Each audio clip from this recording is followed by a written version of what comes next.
ሄሎ ወዬ እንዴት ነህ?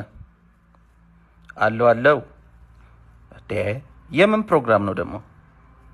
መቼ?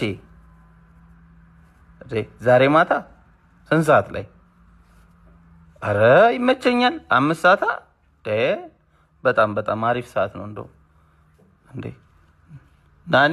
ናኒ አለች። ናኒ ግን ያው ትንሽ አሁን ተሽሏታል፣ ግን ያው አትመጣም ምሽት ስለሆነ በቃ እኛ ፈታ እንላለን። እመጣለሁ በቃ አሳውቅሻለሁ አባቴ።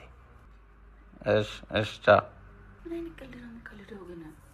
ምንድን ነው ማለት ነው? በ5 ሰዓት ወጣለሁ እንዴ? የስራ እንትን እኮ ነው። ምንድነው? የስራ አይደለም፣ ራት ግብዣ ነው አይደል እንዴ? የስራ አይደለም እንዴ? ራት ግብዣ ቢሆንስ? ማን ነው ቆይ በ5 ሰዓት ደውሎ ናውጣ የሚለው? ትልቅ ሰዎች ናቸው እኮ። ደግሞ እኔ ለምንድን ነው አሟታል የምትለው? ደህና ነኝ ተሽሎኛል፣ እንሄዳለን አብረን። መች ተሻለሽ? ተሽሎኛል፣ ደህና ነኝ። ገና አንዴ ቀና ያልሽው። ደህና ነኝ ተሽሎኛል፣ ችግር የለውም አብረን እንሄዳለን። ካልሆነ ደግሞ ገብተህ ትተኛታለህ፣ አትሄዳትም። 5 ሰዓት ግን አይደወልም። እነሱ አላገቡም እና ያገባ ሰላም አይኖሩም እንዴ?